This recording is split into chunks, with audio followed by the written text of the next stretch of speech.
Indo British advanced pain clinic నొప్పి మాయం surgery దూరం. For appointments 9155515563. అందరికీ నమస్కారం. నేను మీ ఆయుర్వేద డాక్టర్ చిట్టిపొట్ల మధుసూదన శర్మని. మనం ఈ వీడియోలో గ్యాస్ట్రిక్ ట్రబుల్ సమస్యకి చక్కటి గృహ వైద్యం అనేటువంటి అంశాన్ని గురించి తెలుసుకోబోతున్నాం. గత కొన్ని వీడియోల్లో కూడా గ్యాస్ట్రిక్ ట్రబుల్ సమస్య అంటే ఏంటి, ఆ సమస్య వచ్చినప్పుడు ఎలాంటి లక్షణాలు ఉంటాయి, ఆ సమస్య వచ్చినప్పుడు అలాంటి లక్షణాలను మనం నిర్లక్ష్యం చేయడం వల్ల భవిష్యత్తులో ఎలాంటి ఉపద్రవాలు ఎదురవుతాయి, మరి ఆ యొక్క సమస్యను తగ్గించేందుకు అంటే గ్యాస్ట్రిక్ ట్రబుల్ సమస్యను తగ్గించుకునేందుకు మనం ఎలాంటి క్షేమదాయకమైనటువంటి ఔషధాలు వాడుకోవాలి మొదలైన వివరాలు తెలియజేయడం జరిగింది. ఈ వీడియోలో మరొక ఫార్ములాని ఈ గ్యాస్ట్రిక్ ట్రబుల్ సమస్య తగ్గేందుకు మనం తెలుసుకోబోతున్నాం. ఈ గ్యాస్ట్రిక్ ట్రబుల్ సమస్య అనేసరికి మన మహర్షులు చెప్పినటువంటి వాక్యం నాకు ఒకటి గుర్తు వస్తోంది. అకాలే అతిచ అల్పం వా అజీర్ణం భోజనం విషం అని వేలాది సంవత్సరాల క్రితమే మన మహర్షులు ఈ గ్యాస్ట్రిక్ ట్రబుల్ సమస్య గురించి చెప్పడం జరిగింది. అంటే ఈ గ్యాస్ట్రిక్ ట్రబుల్ సమస్య అనేక రకాలైనటువంటి వ్యాధులకి కారణభూతం అవుతుందని, ఉన్నటువంటి వ్యాధులు ఎక్కువైనటువంటి అవకాశం ఉంటుందని, అసలు ఈ గ్యాస్ట్రిక్ ట్రబుల్ సమస్య వచ్చేందుకు కారణాల గురించి మన మహర్షులు అకాలే అతిచ అల్పం వా అని చెప్పేసి చెప్పడం జరిగింది. అజీర్ణం విషం అని చెప్పేసి చెప్పడం జరిగింది. అంటే అకాలే ఈ రోజుల్లో నిజంగా మనం చేసేటువంటి ఇలాంటి తప్పిదాల వల్లనే గ్యాస్ట్రిక్ ట్రబుల్ వస్తుంది. అకాలే అంటే కాలం కాని కాలంలో ఆహారం తీసుకుంటున్నాం, అంటే ఒక టైం కాకుండా ఎప్పుడు పడితే అప్పుడు ఆహారం తీసుకునేటువంటి పరిస్థితి నాగరిక సమాజ పుణ్యం అని చెప్పేసి మనలో చాలా మందిలో ఉంది. అల్పం కొంతమందికి వివిధ రకాలైన కారణాల వల్ల చాలా కొద్ది ప్రమాణంలోనే తీసుకునేటువంటి పరిస్థితి కొంతమందిలో ఉంటుంది. అకాలే అతిచ కొంతమంది అతిగా తీసుకుంటూ ఉంటారనమాట ఆహారాన్ని. అంటే తమ శారీరక శక్తికి తమ మానసిక శక్తికి తమకు ఎంత అవసరమవుతుందో అంత తెలియకుండా విచక్షణ రహితంగా ఇష్టానుసారంగా విపరీతంగా ఆహారం తీసుకునేటువంటి పరిస్థితి కొంతమందిలో ఉంటుంది. అకాలే అతిచ అల్పం వా, అల్పం అంటే చెప్పాను కదా చాలా కొద్ది ప్రమాణం అని చెప్పేసి. అజీర్ణం విషం.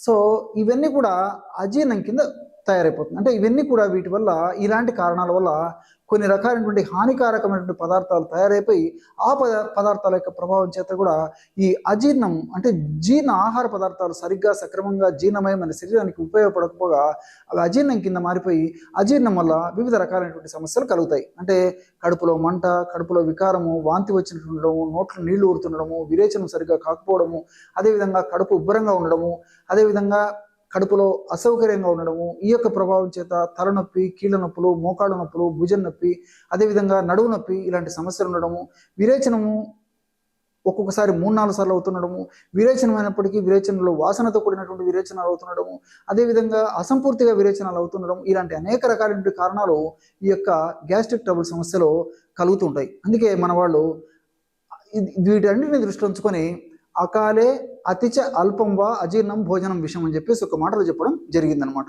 మరి ఈ యొక్క సమస్యను తగ్గించుకునేందుకు మనం ఎలాంటి ఔషధాన్ని వాడుకోవాలంటే కేవలము 2 పదార్థాలతోనే బ్రహ్మాండమైనటువంటి ఔషధాన్ని తయారు చేసుకుని వాడుకోవడం వల్ల చాలా సమర్థవంతమైనటువంటి ఫలితాలు కలుగుతాయి.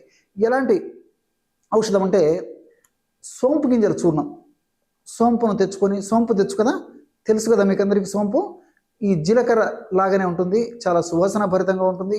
మనకు ఆయుర్వేద ఔషధ విక్రయశాలలో, పచారీ కొట్టులో మనకి ఈ యొక్క సోంపు గింజలు మనకు లభ్యమవుతాయి అన్నమాట. జనరల్ స్టోర్స్ కూడా దొరుకుతుంటాయి అన్నమాట. అదేవిధంగా డిపార్ట్మెంటల్ స్టోర్స్ కూడా మనకి సోంపు దొరుకుతుంది. ఈ సోంపు గింజలను తెచ్చుకొని శుభ్రం చేసేసి కాస్త వేయించేసేసి చల్లారిన తర్వాత మిక్సీలో వేసేసుకొని పౌడర్ లాగా తయారు చేసుకొని జల్లించుకొని ఒక గాజు సీసాలో నిల్వ ఉంచుకొని రోజు ఒక్కసారి వాడుకోవాలి. ఉదయం ఒక్కసారి వాడుకోవాలి, అదేవిధంగా సాయంత్రం పూట 5 నుంచి 7 గంటల మధ్యలో మరొకసారి ఈ యొక్క సోపు గింజల పొడిని వాడుకోవాలి. ఎలా వాడుకోవాలంటే ఉదయం పూట 1 గ్రాము సోపు గింజల పొడి తీసుకొని దాన్ని కలబంద గుజ్జు అద్దేసేసి మింగేసేయాలి.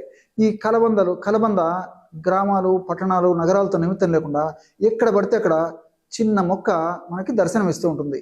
చాలామంది దాని యొక్క ప్రయోజనాలు తెలుసుకొని కుండీలో కూడా పెంచుకుంటూ ఉన్నారనమాట. మరి ఈ యొక్క కలబంద మొక్కను తెచ్చుకొని ఆ యొక్క పైన ఉంటున్న ఒక్క గ్రీన్గా ఉంటుంది కదా ఆకుపచ్చ రంగు, అది ఒక్కటి మనం కట్ చేసుకొని తెచ్చుకున్నప్పటికీ అది చాలా రోజులు మనం వాడుకోవచ్చు అనమాట. ఆ పై భాగం ఉన్నటువంటి ఆకుపచ్చ రంగును తొలగిస్తే లోపలి భాగంలో గుజ్జు ఉంటుందన్నమాట. ఆ కండ లేదా గుజ్జు అంటారు అనమాట.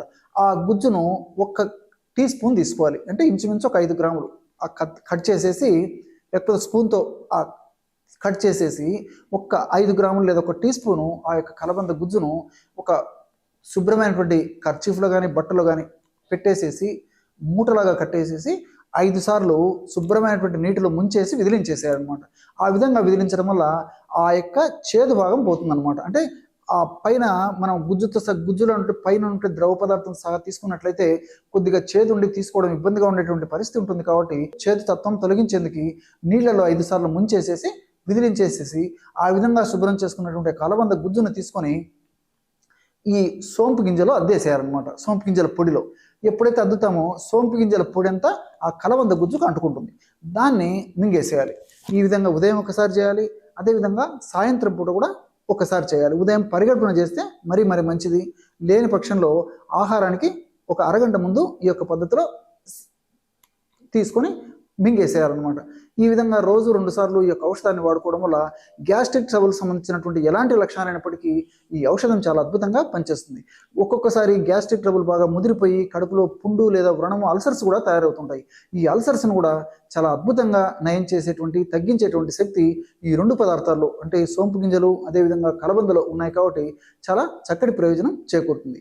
ఆధునికంగా మనం ఆలోచించినప్పటికీ ఈ సోంపు గింజల్లో అనతాలు, ఫైబరు, పాలిఫినాల్స్ అనేటువంటి రసాయన పదార్థాలు ఉన్నాయన్నమాట. అదేవిధంగా కలబందలో ఈ బ్రాడీకైనేజ్ అనేటువంటి ఒక రసాయన పదార్థం ఉంది. ఈ యొక్క సోపు గింజలు ఉన్నటువంటి ఈ అనతాలు, అదేవిధంగా ఫైబరు, అట్లే పాలిఫినాల్స్ ఈ యొక్క రసాయన పదార్థాల గుణం ఏంటంటే ఈ అనతాలు అనేటువంటి ఈ యొక్క పదార్థం గుణము ఆహారాలు ప్రేవుల్లో పులవకుండా గ్యాస్ ఉత్పత్తి కాకుండా ఉండేందుకు ఇవి ఉపయోగపడతాయి. జీర్ణం బాగా చేసేందుకు కూడా ఉపయోగపడతాయి.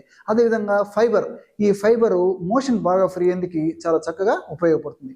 అట్లే పాలిఫినాల్స్ అనేటువంటి రసాయన పదార్థాలు ఈ యొక్క సమస్యకి ప్రత్యక్షంగా పరోక్షంగా ఉపయోగపడేవి కాకుండా దీనివల్ల మరొక ప్రయోజనం ఏంటంటే ఈ రక్తనాళాల్లో కొవ్వు వల్ల కానీ ప్లేట్లెట్స్ వల్ల కానీ అదేవిధంగా ఫ్యాట్ వల్ల కానీ ఈ కాల్షియం ఇలాంటి వాటి వల్ల కానీ రక్తనాళాల్లో ఈ పదార్థాలు పేర్కోవడం వల్ల రక్త సరఫరా అంతరాయం కలిగినప్పుడు దానివల్ల ఇతర అనేక రకాలైనటువంటి గుండె జబ్బులు, మెదడు జబ్బులు, రక్తనాళ జబ్బులు వచ్చేటువంటి అవకాశం ఉంటుంది. కాబట్టి అలాంటి అవకాశాలు రాకుండా ఉండేందుకు కూడా ఈ సోంపులో నుండి పాలిఫినాల్స్ ఉపయోగపడతాయి. అంటే మనం గ్యాస్ట్రిక్ ట్రబుల్ సమస్యకి ఔషధాన్ని వాడుకుంటున్నప్పటికీ దీనివల్ల మల్టిపుల్ బెనిఫిట్స్ ఆయుర్వేదం ప్రత్యేకత. కాబట్టి ఈ మల్టిపుల్ బెనిఫిట్స్ కలగడం వల్ల ఇలాంటి ఔషధాన్ని వాడుకోవడం వల్ల ఉన్నటువంటి సమస్య తగ్గిపోవడమే కాకుండా ఇలాంటి సమస్యలు అంటే కొత్త సమస్యలు రాకుండా కూడా ఉంటాయి.